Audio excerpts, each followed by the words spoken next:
راديو إرنا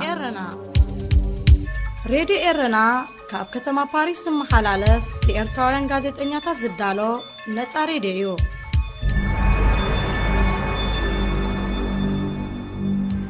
مس راديو إرنا يخم زلكم زغبركم سمعتنا إزي سومناوي في التساميتاتيو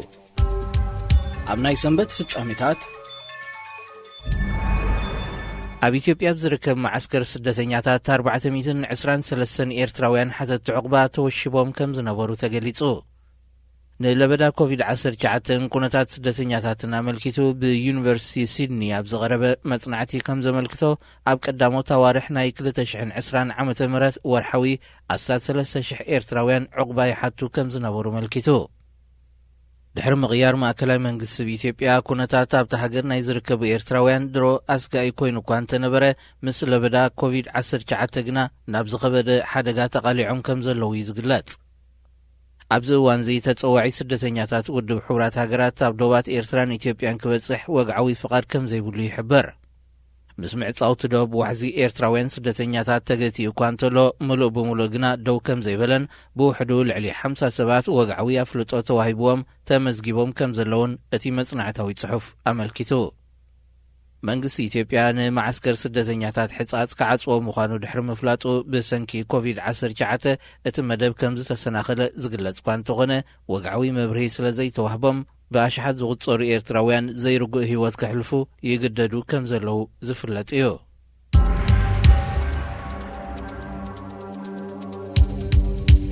ሓፈሻዊ ምርጫ ኢትዮጵያ ንወርሒ ግንቦት ናይ 2021 ክካየድ ከም ዝኽእል ተገሊጹ። ሃገራዊ ቦርድ ምርጫት ሃገር ንጋዜጠኛታት ኣብ ዝሃቦ መግለጺ ኣብ ዝመጽእ ዓመት ወርሒ ግንቦት እቲ ምርጫ ክካየድ ግዜያዊ መደብ ወፂኡ ከም ዘሎ መልኪቱ።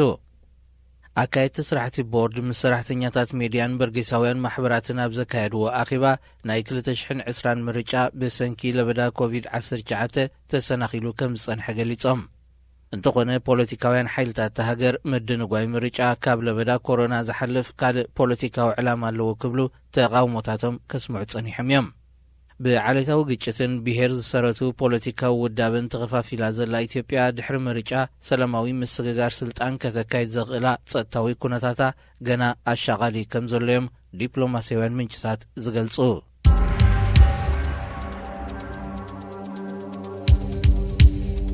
መንግስቲ ሱዳን ምስ ግብፅን ኢትዮጵያን ዝካየድ ዘተ ናብ ተመሳሳሊ ዕፁ ማዕጾ የብጽሕ ኣሎ ክብል ከቕርቦ ድሕሪ ዝጸንሐ ክሲ እቲ ዘተ ብሓድሽ ኣቀራርባ ክጅመር ጸዊዑ።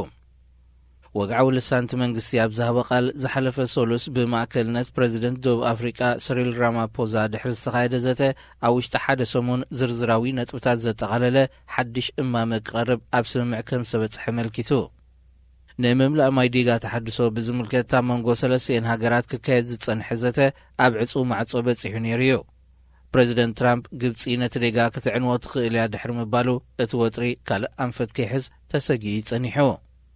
እንተኾነ እዚ ብመንጎኝነት ፕሬዚደንት ደቡብ ኣፍሪቃን ሕብረት ኣፍሪቃን ዝካየድ ዘተ ክቕጽል ኣብ ስምምዕ መብጽሑ ሓድሽ ተስፋ ይረአ ከም ዘሎ እዩ ብዲፕሎማሰኛታት ዝግለጽ። ምስ ሬድዮ ኤረና ኢኹም ዘለኹም ዝኸበርኩም ሰማዕትና እዚ ሰሙናዊ ፍጻሜታት እዩ። ኣብ ናይ ሶኒ ፍጻሜታት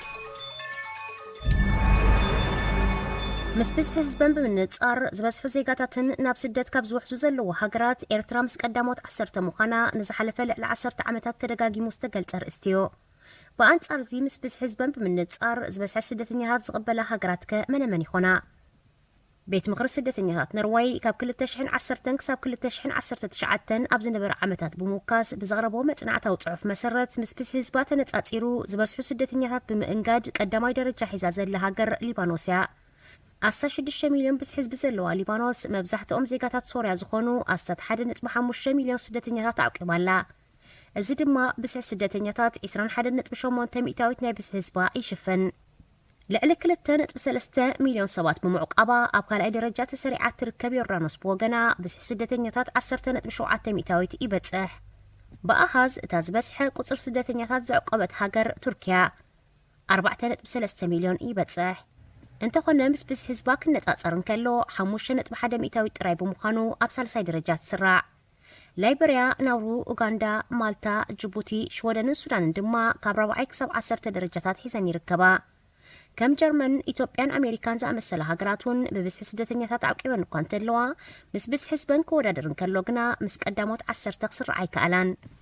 ንኣብነት 1 ሚልዮን ዘይመልእ ብዝሒ ህዝቢ ዘለዋ ጅቡቲ መብዛሕትኦም ካብ ሶማሊ ንዝመፁ ኣስታት 27000 ስደተኛታት ዕቑባ ብምሃባ ነዘን ዓበይቲ ሃገራት ቀዲማ ኣብ 8ይ ደረጃ ትርከብ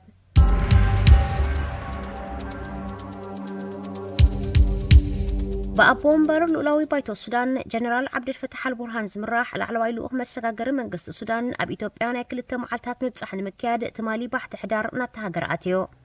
الجنرال بعسران تشعتن تكمتي ناب جبت وقع وناس راح مبصح در مكياديو ناب إثيوبيا مريحو أب جبتي أبسن حلو حدا معلتي مس بريزيدنت عبد الفتاح السيسي أب قدايتي حدش وطرفت إيروزلو إثيوبيا تهانس أزلا ديجاتا هادسون أتقاقما نايلم بزملكات الستيو እትልኡኽ ኣብ ኢትዮጵያ ኣብ ጸንሓሉ ድማ ኣብ ጉዳይ ጸጥታ ዶባትን ኣብ ስምዕ ክብጻሕ ዘይከኣለ ኢትዮጵያ ተሃንጾ ዘላ ዲጋ ተሃድሶን ኣጠቓቕማ ናይልን ብዝምልከት ክዝቲ ምዃኑ ካብ ክልቲአን ሃገራት ዝውሕዝ ዘሎ ሓበሬታ የመልክቶ ኣብ እዋን ስርዓት ዑመር አልበሽር መርገጽ ኢትዮጵያ እትድግፍ ዝነበረት ሱዳን ካብ ዝሓለፈ ዓመታት ሒዛ ሓድሽ መሰጋገሪ መንግስቲ ድሕሪ ምቋማ ናብ ግብጽ ዛዝያ ትርከብ ኢትዮጵያ ካብቲ ብመንገኝነት ኣሜሪካን ባንክ ዓለምን ዝካየድ ዝነበረ ዘተ ኣብ ጉዳይ ናይል ድሕሪ ምስሓባን ፕሬዚደንት ኣሜሪካ ድማ ግብጽ ነቲ ዲጋ ከተዕንዎ ከም እትኽእል ድሕሪ ምግላጹን መንግስቲ ኢትዮጵያ ምስ ሱዳንን ግብጽን ሓድሽ መድረኽ ዲፕሎማሲ ከካይድ ከም ዝደሊ ብዝተፈላለዩ ወገናት ክጥቀስ ጸኒሕዮ ዑደት ላዕለዋይ ኣካል መንግስቲ ሱዳን ናብ ኢትዮጵያ ድማ ኣካል ናይ ዝኾይኑ ኢትዮጵያ ካብቲ ምስ ሱዳን ከሰሓባ ዝጸንሐ ሰፊሕ ናይ ሕርሻ መሬት ምልሻታት ብምስሓብ ካብ ክልቲአን ሃገራት ዝተዋፅአ ናይ ሓባር ሰራዊት ኣብቲ ከባቢ ዳግም ንምውፋሩ መደብ ከም ዘሎ ይጥቀስ ኣልፋሽጋ ኣብ ዝተባህለ ኣብ ደቡብ ክልቲአን ሃገራት ዝርከብ ሰፊሕ ናይ ሕርሻ መሬት ምልሻታት ኢትዮጵያ ኣብ ልዕሊ ሓረስቶትን ኣባላት ፖሊስን ሱዳን መጥቃዕታት ክፍጽሙ ምጽንሖም ይፍለጥ ሱዳን ብዛዕባ ዝምልከት ብተደጋጋሚ ናብ ኢትዮጵያ መጠንቀቕታ ከተቐርብ ጸኒሓያ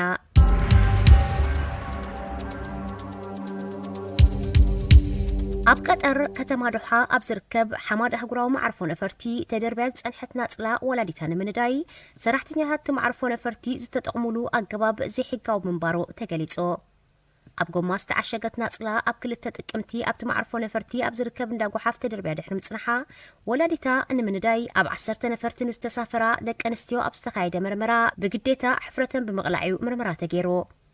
ብውሕዱ 18 ዜጋታት ኣውስትራልያን 2 ብሪጣንያውያንን ዝርከበን ደቂ ኣንስትዮ ብዛዕባ እቲ ብግዴታ ሕፍረተን ብምቕላዕ ተኻይዱ ዝተባህለ ምርመራ ክስ መስሪተን ኣለዋ እቲ ጉዳይ ኣህጉራዊ ቆላሕታ ረኺቡ ብተጣበቕቲ መሰል ደቂ ኣንስትዮን መንግስታትን ክዝረበሉ ድሕሪ ምጅማሩ መንግስቲ ቀጠር እቲ ናይ ምርመራ መስርሕ ኣንዋር ምንባሩ ብምእማን ይቕሬታ ሓቲቱሎ ቀዳማይ ሚኒስተር ቀጠር ሼኽ ካሊድ ቢን ከሊፋ ዓብድልዓዚዝ ኣልታኒ ብወገኑ ብትዊተር ኣብ ዘመሓላለፎ መልእኽቲ ዝሕተቱ ኣካላት ማዕርፎ ነፈርቲ ከም ዘለው ኣረጋጊጹ ሚኒስተር ጉዳያት ወፃኢ ኣውስትራልያ ማሪስ ፓይን ነቲ መንግስቲ ቀጠር ዘቕረቦ ይቕሬታ ብእወታ ከም ዝተቐበለቶ ገሊጻ እቲ ተግባር ነተናጽላ ንምቕታልን ምኩሓፍን ዝዓለመ ምንባሩ ዝሓበረ መንግስቲ ቀጠር ኣብ ዝእዋንዚ ኣብ ሕክምና ተዓቂባ ኣብ ጽቡቕ ኩነታት ጥዕና ከም ዘላ ጠቒሱ ሓማድ ኣህጉራዊ ማዕርፎ ነፈርቲ ሓደ ካብቲ ብዝሒ ተጓዓዝቲ ዘገልግል ዘመናዊ ማዕርፎ ነፈርቲ ዓለምና ኮይኑ ብኣገልግሎቱ ናዳ ዘትረፈዩ ድሕሪዚ ሓዳስ ሓራስ ንምንዳይ ኣብ 10 ደቂ ኣንስትዮ ዝተኻየደ ኣነዋር መርመራ ግና ብብዙሓት ይንቀፍ ኣሎ ምስ ሬድዮ ኤረና ኢኹም ዘለኹም ዝኸበርኩም ሰማዕትና እዚ ሰሙናዊ ፍጻሜታት እዩ ኣብ ናይ ሰሉስ ፍጻሜታት ሃገራዊት ጋንታ ኩዕሶ እግሪ ኤርትራ ኣብ ዝመጽእ ሳምንታት ኣብ ታንዛንያን ሩዋንዳን ኣብ ዝካየድ ግጥማት ሴካፋ ኣብ ናይ ትሕቲ 17 ዓመታት ክትሳተፍ እያ ማሕበር ኩዕሶ እግሪ ማእከላይን ምብራቕን ኣፍሪቃ ሴካፋ ኣብ ዝሓለፈ መዓልታት ኣብ ታንዛንያ ከተማ ኣሩሻ ብዘውደቑ ዕጫ መሰረት ኣብቲ ካብ 22 ሕዳር ክሳብ 6 ታሕሳስ ኣብ ታንዛንያ ዝካየድ ናይ ትሕቲ 20 ዓመት መንእስያት ኤርትራ ኣብ ጉጅለ ምስ ብሩንዲ ደቡብ ሱዳንን ኡጋንዳን መዲቡ ኣሎ አንጋዲት ሃገር ታንዛንያ ሩዋንዳ ሶማሊያን ጅቡትን ኣብ ጉጅለ ኢትዮጵያ ኬንያን ሱዳንን ድማ ኣብ ጉጅለ ይርከባ ኣብ ውድድር ዝዕወታ ክልተ ሃገራት ኣብ 2021 ኣብ ማውሪታንያ ኣብ ዝካየድ ውድድር ዋንጫ ኣፍሪቃ ትሕቲ 20 ዓመት ነዞባ ወኪለን ክሳተፋን ሴካፋ ብዘይካዚ ካብ 13 ክሳብ 28 ታሕሳስ ናይ ትሕቲ 17 ዓመት መንእስያት ውድድር ኩዕሶ እግሪ እውን ኣብ ሩዋንዳ ክካየድ ሰሪዕሎ ኣብዚ ምድብ እዚ ኤርትራ ኣብ ጉጅለሄ ምስ አንጋዲት ሃገር ሩዋንዳን ደቡብ ሱዳንን መጻረይ ግጥማታ ከተካይድያ ኡጋንዳ ኢትዮጵያን ኬንያን ኣብ ጉጅለለ ሃገራት ሱዳን ጅቡትን ታንዛንያን ድማ ኣብ ጉጅለሄ ይርከባ ኣብዚ ግጥም እዚ ቀዳመይትን ካልእይትን ዝወፃ ክልተ ዕውታት ሃገራት ከም ናይ ትሕቲ 20 ዓመት መንእስያት ብተመሳሳሊ ኣብዚ መጽ ዓመት ኣብ ሞሮኮ ኣብ ዝእንገድ ዋንጫ ኣፍሪቃ ትሕቲ 17 ዓመት መንእስያት ንዞባ ማእከላይን ምብራቕን ኣፍሪቃ ወኪለን ክወዳደራየን ተደጋጋሚ ህድማ ተጻወቲ ዘጋጠማ ሃገራዊት ጋንታ ኩዕሶ እግሪ ኤርትራ ካብዚ ዝሓለፈ 2 ዓመታት ጽቡቕ ገስጋስ ከተርኢ እኳ እንተኻለት ኣብዚ ዝመጽእ ሰሙናት ዝካየድ ግጥማት እውን ዝዓበየ ብድሃ ስዕረት ወይ ዓወት ዘይኮነ ከም ናይ ወትሩ ብእኩብ ህድማ ተጻወቲ ከይጋጥማ ምዃኑ ኣፍቀርቲ ስፖርት ስክፍቶም ይገልጹ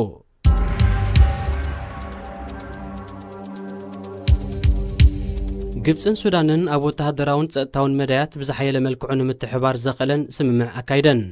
እቲ ስምምዕ ዝተኻየደ ብጠቕላሊ ሓለቓ ስታፍ ሰራዊት ጀነራል መሐመድ ፋሪድ ዝምራሕ ላዕለዋይ ወተሃደራዊ ልኡኽ ግብፂ ኣብ ዝሓለፈ 2 መዓልታት ኣብ ሱዳን ድሕር ዘካየዶ ወግዓዊ ናይ ስራሕ ምብጻሕ እዩ እቲ ጀነራል ምስ ሱዳናዊ መዘንኡ መሐመድ ዑትማን ሑሴን ኣብ ካርቱም ኣብ ዘካየዶ ርክብ ወተሃደራዊ ምትሕጋዝ ግብፅን ሱዳንን ብዓይነትን ብዝሕን ብዝያዳ ተማሓይሹ ክትርእይዎ ኢኹም ክብል መግለጺ ሂቡ ካብ መዝገብ ሽበራ ዝምውላ ሃገራት ዝተሰረዘት ሱዳን ነቲ ንስታት 20 ዓመታት ብእገዳ ተዳኺሙ ጸንሐ ወተሃደራዊ ዓቕማ ዳግም ብዘመናዊ መልክዕ ንምህናጹ ከም ቀንዲ ተሓጋገዝታ ካብ እትጥምተን ሃገራት ሓንቲ ግብፂ እያ ላዕለዋይ ወተሃደራዊ ልኡኽ ግብፂ ናብ ሱዳን ዝበጽሕ ዘሎ ሓደ መዓልቲ ድሕርቲ ብኣቦ ወንበር ሉኣላዊ ባይቶ ጀነራል ዓብድልፈታሕ አልቡርሃን ዝምራሕ ላዕለዋይ ወኪል መሰጋገር መንግስቲ ሱዳን ኣብ ግብፂ ዘካየዶ ምብጻሕ እዩ በጉዳይ አጠቃቀማ ናይል ምስ ኢትዮጵያን ሱዳንን ከተሰማማዕ ዘይካለት ግብፂ ንሱዳን በወተሃደራውን ካልእን ምትሕጋዝ ኣብ ጎና ንምስላፍ ከምትሕልን ተንተንቲ ይረዱ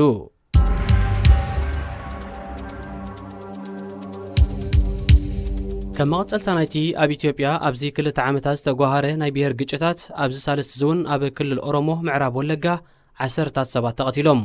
ነቲ ቅትለት ኣብ ዞባ አንጻር መንግስቲ ኢትዮጵያ ዝንቀሳቐስ ብሸኔ ዝፍለጥ ዕጡቕ ሓይሊ ኦሮሞ ከም ዝፈጸሙ ዝወቐሱ ሓያሎ ወገናት ኣብ ሓደ ከባቢ ንዝነብሩ ተወላዶ ኣምሓራን ዝኾኑ ሰባት ፈልዩ ከም ዝረሸኖም ኣመልኪቶም ክልላዊ መንግስቲ ኦሮሞ ኣብ ዘውፅኦ መግለጺ ወገኑ እቶም ናይ ጥፍኣት ሓይልታት ዝበሎም ዕጡቓት ኣብ ልዕሊ ሰላማውያን ሰባት ዘስካሕክሕ ቅትለት ከም ዝፈጸሙ ብምውቃስ ሓይልታት ጸጥታ ንምህዳኖም ይንቀሳቐሱ ከም ዘለዉ ሓቢሩ ኣብ ኢትዮጵያ ኣብ ክልል ኦሮሞ ጥራይ ዘይኮነ ኣብ ክልል ቤንሻንጉል ጉሙዝ እውን ናይ ጸጥታ ሃጓፍ ኣጋጢሙ ከም ዘሎ ይግለጽ ንኢትዮጵያ ዝመርሕ ዘሎ ብብልጽግና ሰልፊ ዝቆመ መንግስቲ ካብ ኣዲስ አበባ ወጻኢ ንካልእ ክልላት ሙሉእ ብምሉእ ክቆጻጸርን ጸጥታ ድማ ከውሕስን ከም ዘይከኣለ ዝተፈላለዩ ወገናት ይወቕሱ ምስ ሬድዮ ኤረና ይኹም ዘለኹም ዝኸበርኩም ሰማዕትና እዚ ሰሙናዊ ፍጻሜታት እዩ ኣብ ናይ ረቡዕ ፍጻሜታት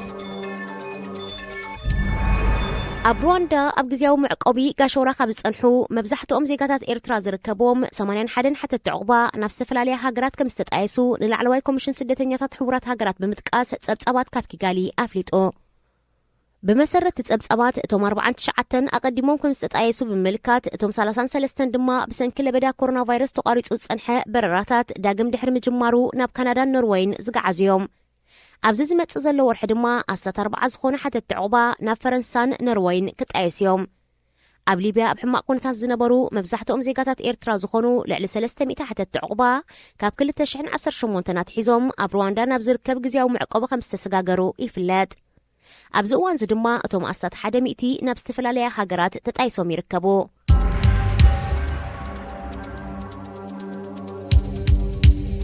ኣብ ሞንጎ ክልላዊ መንግስቲ ትግራይን ፌደራላዊ መንግስቲ ኢትዮጵያን ዘሎ ምፍሕፋሕ እናብኣሰ ኣብ ዝመጸሉ ዘሎ እዋን መንግስቲ ኣብይ ኣሕመድ ምስ ኢሳያስ ኣፈወርቂ ብምዃን ንህዝቢ ትግራይ ንምድኻም ብጉህዲ ይሰርሕ ከም ዘሎ ፕሬዚደንት ክልል ትግራይ ዶክተር ደብረጽዮን ገብረ ሚካኤል ገሊጹ ዶክተር ደብረጽዮን ንህልው ኩነታት ኣመልኪቱ ብማዕከናት ዜና ኣብ ዘመሓላለፎ መግለጺ እዚ ሕጂ ንሪኦ ዘሎና ንህዝቢ ትግራይ ንምውቃዕ ፌደራል መንግስቲ ምስ መንግስቲ ኤርትራ ዝኣለሞ ሽርሒ ክብል እዩ ገሊጽዎ ንህዝቢ ትግራይ ንምንብርካኺ ዝስራሕ ዘሎ ዝበለ ዶክተር ደብረጽዮን ውግእ ዘይንደልዮ እኳ እንተኾና እንተእትዮሙና ግን ክንምክት ኢሉ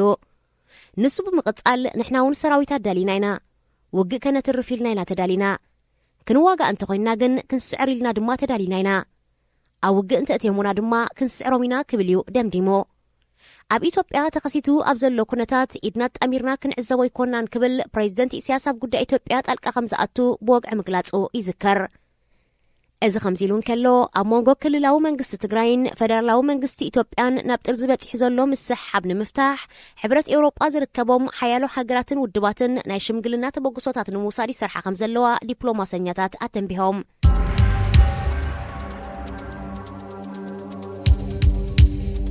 ኣብ ኢትዮጵያ ምዕራብ ወለጋ ኣብ ልዕሊ ተወላዶ ክልል ኣምሓራ ዝተፈጸመ ቅትለት ኣብ ፓርላማት ሃገር ሓያሎ ቁጥዕ ፈጢሩ ቤት ምኽሪ ወከልቲ ህዝቢ ኢትዮጵያ ብ3 ሕዳር ኣብ ዘካየዶ ኣኼባ ኣብ ምዕራብ ወለጋ ጥራይ ዘይኮነ ኣብ ሓያሎ ከባቢታት ተደጋጋምን ተመሳሳልን ቅትለታት እንዳተፈጸመ ዝኾነ ስጉምቲ ክውሰድ ዘይምኽኣሉ ዘለዎም ምረት ከም ዝገለጹ ዘሪፖርተር ካብ ኣዲስ ኣበባ ኣብ ጸብጻቡ ኣስፊሩ ኣብ ኢትዮጵያ ሞት ዜጋታት ምስማዕ ልሙድ ኮይኑ ምህላው ዘመልከተ እቲ ቤት ምኽሪ ኣብ ዝተፈላለየ ከባቢታት ቅትለት ተፈጺሙ ወላ ሓደ ነገር ከም ዘይተፈጸመ ይርስዕ ብምህላው ኢትዮጵያ ሓደ ዝሞተላ ሓደ ድማ ዝነብረላ ሃገር ኮይና ኣላ ክብል ኣተሓሳሲቡ ሞት ዜጋታት ከትርፍን ሕጊ ከኽብርን ዘይክእል ፓርላማ ይኹን መንግስቲ እንታይ ዓበስ ዝበለት ምክትል ኣፈኛ ፓርላማ ኢትዮጵያ ወይዘሮ ሽታየ ምናለ ብወገና ዝወከለኒ ህዝቢ ይሞት ኣሎ ለውጢ ክጅምርን ከሎ ዝነበረኒ ተስፋ ሕጂ የለን ብምባል ብምረት ገሊጻ ኣብ ኢትዮጵያ ኣብዚ 2 ዓመታት ብዝተጓሃረ ናይ ብሄር ግጭታት ኣማኢት ክቕተሉን ከለው ኣማኢት ኣሽሓት ድማ ካብ ቤት ንብረቶም ተመዛቢሎም እዮም ኣብዚ እዋን ኢትዮጵያ ካብ ዝተፈላለዩ ብሄር ዝውለዱ ዜጋታት ኣብ ሓደ ከባቢ ክነብሩላ ዘይክእሉ ሃገር ኮይና ምህላዋ ዝተፈላለዩ ወገናት ይጠቕሱ ምስ ሬድዮ ኤርና ይኹም ዘለኹም ዝኸበርኩም ሰማዕትና እዚ ሰሙናዊ ፍጻሜታት እዩ ኣብ ናይ ሐሙስ ፍጻሜታት بمنستر قدات وصاي جيبوتي محمود علي يوسف زمرح العلواي لوخ منغستي جيبوتي ابي اثيوبيا هتص مبصح حكايدو علامات لوخ امنغو كللاو منغست تግራይን فدرالاو منغست اثيوبيان توليعن زلو ግጭት ንምህዳን ንክልት يوم ወገናት ናብዘተን ምምላሶምን ዘዓለመ መንባሩ ዲፕሎማሰኛታት አሚቶም ቀዳማይ ሚኒስትር ኢትዮጵያ አብይ አህመድ ህወሓት ኣብ ክልል ትግራይ ኣብ ልዕሊ ዝርከብ እዚ ሰሜን መጥቃዕቲ ፈጺሙ በመባል ኩናት ድሕሪ ምእዋጅዩ ልኡኽ ጅቡቲ ትማሊ 4 ሕዳር ወጋሕታ ብህፁፅ ናብ ኣዲስ ኣበባ ምሪሑ እዚ ልኡኽ ምስ ሚኒስትር ጉዳያት ወጻኢ ኢትዮጵያ ተወገዱ አንዳርጋቸው ቀዳማይ ሚኒስትር አብይን ካልኦት ሰበስልጣን ሃገርን ከም ዝተዘራረበ ተፈሊጡሎ ኢትዮጵያ ልዕሊ 9 ዓመታዊት ናይ ወደብ ኣገልግሎታታ ኣብ ጅቡቲ ትምርኮስ ኣብ መንጎ ክልላዊ መንግስቲ ትግራይን ፈደራላዊ መንግስቲ ኢትዮጵያ ንዝተጓሃረ ወጥሪ ንምህዳእ ሕብረት ኤውሮጳ ዝርከቦም ዝተፈላለዩ ኣህጉራውን ዞባውን ውድባትን ሃገራትን እማመታት ይቕርቡለዎ መንግስቲ ኤርትራ በንጻሩ ኣብ ልዕሊ ክልላዊ መንግስቲ ትግራይ ጸቕጢ ንምፍጣር ኣብ ሓያሎ ከባቢታት ዶብ ሰራዊት ናይ ምንቅስቓስ ተበግሶታት የርኢ ምህላው ዝተፈላለዩ ምንጭታት ይጠቕሱ እዚ ከምዚኢሉ እንከሎ ሰራዊት ኢትዮጵያ ኣብ ክልል ትግራይ ስርዓተ ሕጊ ናይ መንጋስ ስጉምታት ይወስድ ምህላው ፈደራላዊ መንግስቲ ፍሊጡ ብዛዕባ እቲ ዝውሰድ ዘሎ ስጉምታት ግና ብዝርዝር ኣይገለጸን ይኹን እምበር ኣብ ክልል ትግራይ ናይ ህፁፅ እዋን ብምእዋጅ ኣገልግሎታት ኢንተርነትን ቴሌፎንን ከም ዝቋረጽ ገይሩሎ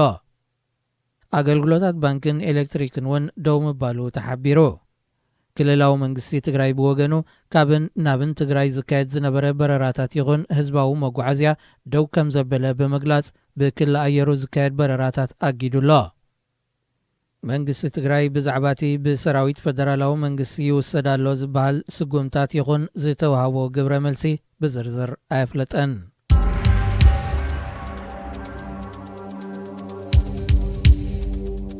ግብፅን ሱዳንን ናብ ምሕላው ስትራቴጂያዊ ረብሓታት ክልቲአን ሃገራት ዝዓለመ ሓበራዊ ወተሃደራዊ ልምምድ ከካይዳ ምዃነን ተሓቢሩ እዚ ዝተሓበረ ጠቕላላ ሓለቓ ስታፍ ሰራዊት ጀነራል መሐመድ ፋሪድ ኣብ ሱዳን ናይ 2 መዓልታት ወግዓዊ ናይ ስራሕ ምብጻሕ ፈጺሙ ናብ ካይሮ ዝተመልሰሉ ኣብ ዝሃቦ መግለጺ እዩ በቲ ጀነራል ዝምራሕ ልኡኽ ኣብ ሱዳን ኣብ ዝበጽሐሉ ምስ ሚኒስትር ምክልኻል ሱዳን ያሲን ኢብራሂም ጠቕላላ ሓለቓ ስታፍ ሰራዊት ጀነራል መሐመድ ዑትማን አልሑሴንን ካልኦት ወተሃደራውያን ሰበስልጣንን ሓለፍቲ ጸጥታን ሃገር ዘትዩ ኣብ መንጎ ግብፅን ሱዳንን ኣብ ስልጠና ሓበራዊ ልምምድ ምህናፅ ወተሃደራዊ ኢንዱስትሪ ጸጥታን ካልእን ዘተኮረ ናይ ምትሕጋዝ ስምምዕ ከም ዝተበጽሐ ዘመልከተ ሚኒስትር ምክልኻል ግብፂ ብወገኑ ክልቲአን ሃገራት ንዝጸንሐን ታሪኻዊ ዝምድና ብዝለዓለ መልክዑ ንምሕዳስን ናይ ሓባር ረብሐ ንምሕላውን ናብ ዘኽእል ደረጃ ይሰጋገር ምህላው ጠቒሱ ክልቲአን ጎረባብቲ ሃገራት ሓበራዊ ወተሃደራዊ ልምምድ ዝጅምራሉ ይኹን ካልእ ኣካልቲ ስምምዕ ኣብ ግብሪ ዘውዕላሉ ዕለት ኣይተነጸረን ላዕለዋይ ወተሃደራዊ ጉጅለ ግብፂ ሓደ መዓልቲ ድሕረቲ ፕሬዚደንት ጊዜያዊ መንግስቲ ሱዳን ጀነራል ዓብደልፋታሕ አልቡርሃን ኣብ ግብፂ ዘካየዶ ምብጻሕዩ ናብ ካርቱም ኣምሪሑ እቲ ልኡኽ ካብ 30 ጥቅምቲ ክሳብ 2 ሕዳር ኣብ ካርቱም ኣብ ዝጸንሐሉ ኣብ ዝተፈላለየ ወተሃደራዊ መደበራት ሱዳን ምብጻሕ ኣካይዱ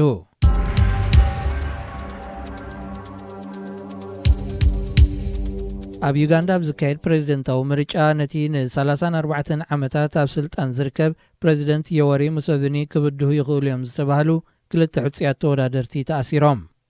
ህቡብ ደራፋይ ወዲ 38 ዓመት ቦቢ ዋይን ሓደ ካብቶም መንእሰያት ዩጋንዳ ቆላሕታ ዘንበሩሉ ሕጽያት ኮይኑ ድሕሪ 4 ዋርሕ ኣብ ዝካየድ ምርጫ ንምስታፍ ሕጋዊ ቅጥዒ መሊኡ ብመኪና እናተመልሰዩ ብሓይልታት ጸጥታ ተኣሲሩ ፖለቲከኛ ፓትሪክ አሞሪያት በወገኑ ኣብ ካምፓላ ካብ ዝርከብ ቤት ጽሕፈቱ ብፖሊስ ተወሲዱ ከም ዝተኣስረ ዝወከሎ ሰልፊ መድረኽ ንዲሞክራሲያዊ ለውጢ ብትዊተር ኣፍሊጡ ክልቲኦም ሕጽያት ተወዳደርቲ ኣብዚ ሳልስ እዚ ብፖሊስ ካብ ዝተታሕዝሉ ክሳብ ዝእዋንዚ ኣብ ቀይዲ ከም ዝርከቡ ዘመልከታ መርበባት ሓበሬታ ዩጋንዳ ዝኾነ ወግዓዊ ክሲ ከም ዘይተመስረተሎም ጠቒሰን ካብ 1986 ኣትሒዙ ኣብ ስልጣን ዝርከብ ፕሬዚደንት ዮወሪ ሙሴቪኒ ዕድመ ንፕሬዚደንት ናይ ዝወዳደር ዜጋታ ሃገር ዝግድብ ቅዋም ብምልዋጢኡ ዝመጽእ ወርሒ ለካቲት 2021 ኣብ ዝካየድ ምርጫ ንመበል 5 ጊዜኡ ንውድድር ዝዳሎ ዘሎ ወዲ 76 ዓመት ኮይኑ ዘሎ ፕሬዚደንት ሙሴቪኒ ኣብ ዝመጽእ ዓመት ተዓዊቱ ንዝቕጽል 4 ዓመታት ኣብ ስልጣን እንተጸኒሑ ኣብ ምብራቕ ኣፍሪቃ ን40 ዓመታት ኣብ ስልጣን ዝጸንሐ ፕሬዚደንት ተባሂሉ ብዕድመ ስልጣን ክብረ ወሰን ክሕዝዩ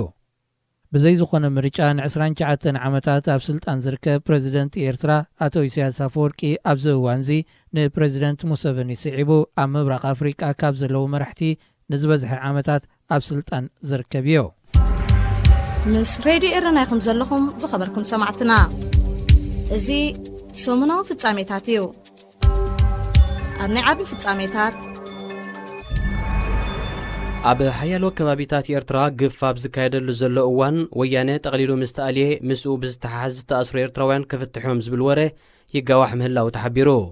ፈደራላዊ መንግስቲ ኢትዮጵያ አንጻር ህዝቢ ትግራይ ኣብ ዝኸፈተው ኪናት ኢሳያስ እውን ሰራዊት ንምስዳድ ይዳለሎ ሕጅኸ ወድመን ይክመውትን ክንደይ ስድራ ቤታት ከዘኽትማየን ዝብል ስክፍታታት ኣብ መላእ ሃገር ሰፊኑሉ ኣብ ዘሎ እዋን ህግደፍ ብወገኑ ወያነ ናይ መወዳእታ ምስ ተጸርገት ንሓያሎ ዓመታት ተኣሲሮም ዝጸንሑ ኤርትራውያን ክፍትሑ እዮም ዝብል ወረ ይነዝሕ ከም ዘሎ እቶም ነዚ ሓበሬታ ዝለኣኹ ምንጭታት ኣመልኪቶም ስርዓት ኣብ መስከረም 2001 ዝኣሰሮም ሰበስልጣናቱ ነበርን ጋዜጠኛታት ናይ ብሕቲ ጋዜጣን ናብ ፍርዲ እኳ እንተዘይቕረቦም ብካድራቱ ቢሉ ምስ ወያነ ከም ዝተሓባበሩ እዩ ዝኸሰሙ ብደም ህዝቢ ምጽዋት ዝለመደ ስርዓት ሕጂ እውን ደም ህዝቢ ክኸዑ ይዳለሎ ዝበሉ ሓያሎ ኤርትራውያን ወገናት ድማ ነቲ ኣብ ልዕሊ ህዝቢ ትግራይ ተኣውጅ ዘሎ ኩናት ኮኒኖሞ ሓያሎ ኤርትራውያን ፖለቲካውን ውድባት ምንቅስቃሳትን ማሕበራትን በብወገነን ነቲ ዝተኣወጀ ኩናት ብምኹናን ህዝቢ ኤርትራ ነዚ ብደም ደቁ ዝጻወት ስርዓት ከይእዘዝ ለቦታት ይሕልፍለዉ ኣብ ኢትዮጵያ አንጻር ህዝቢ ትግራይ ተወሊዕ ዘሎ ኩናት ኣብ መወዳእቱ ፖለቲካዊ ዘተ ምፍትሑን ዘይተርፎ ህዝቢ ንምህላቕን ብደም ደቁ ንምጽዋትን ዝግበር ናይ ትዕቢት ፕሮፓጋንዳታትን ዘመተን ደው ክብል እውን ኤርትራውያን ጻውዒት የቕርቡለዉ እዚ ከምዚ ኢሉ እንከሎ ኣብ ክልል ትግራይ ኣብ ዝካየድ ዘሎ ውግእ ፈደራላዊ መንግስቲ ኢትዮጵያ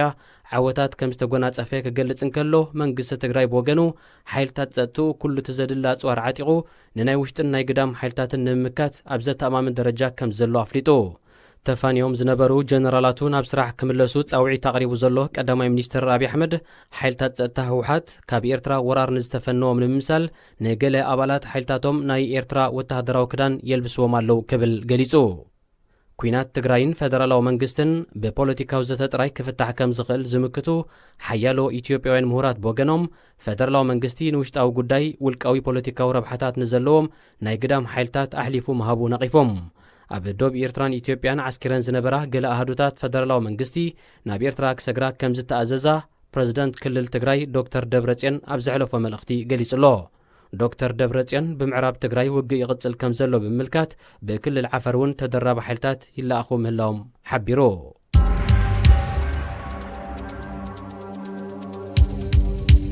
ሚኒስተር መንእስያትን ስፖርትን ናይቲ ብሑቲ ዝምራሕ መንግስቲ የመን ምዃኑ ዝተገልጸ ላዕለዋይ በዓል ስልጣን ኣብ ከተማ ሰንዓ ብዝተተኮሰሉ ጥይት ተቐቲሉ እቲ ሓሰን ዛይድ ዝተባሃለ ሚኒስተር ምስ ጓሉ ብመኪና ናብ ቤት ጽሕፈቱ እናምርሕን ከሎ ዕጡቓት ብዝኸፈትዎ ሃንደበታዊ ተኽሲ ብኸቢድ ቆሲሉ ናብ ሆስፒታል ድሕሪ ምብፅሑ ሞይቱ ነታ መኪና ትመርሕ ዝነበረት ጓሉ እውን ብጽኑዕ ቆሲላ ኣላ ናይቲ መጥቃዕቲ ሓላፍነት ዝወሰደ ኣካል የለን ይኹን እምበር ብስዑድ ዓረብ ዝድገፉ ሓይልታት ከም ዝፈጸሙ ሑቲ ወቒሱ ዝበዝሐ ኣካሉ ኣብ ስደት ዝርከብ መንግስቲ የመን ብወገኑ እቲ ተቃዋሚ ዝበሎ ሚኒስተር ከም ዝተቐንጸለ እንተዘይኮይኑ ዝፈጸሙ ኣካል ኣይኣንፈተን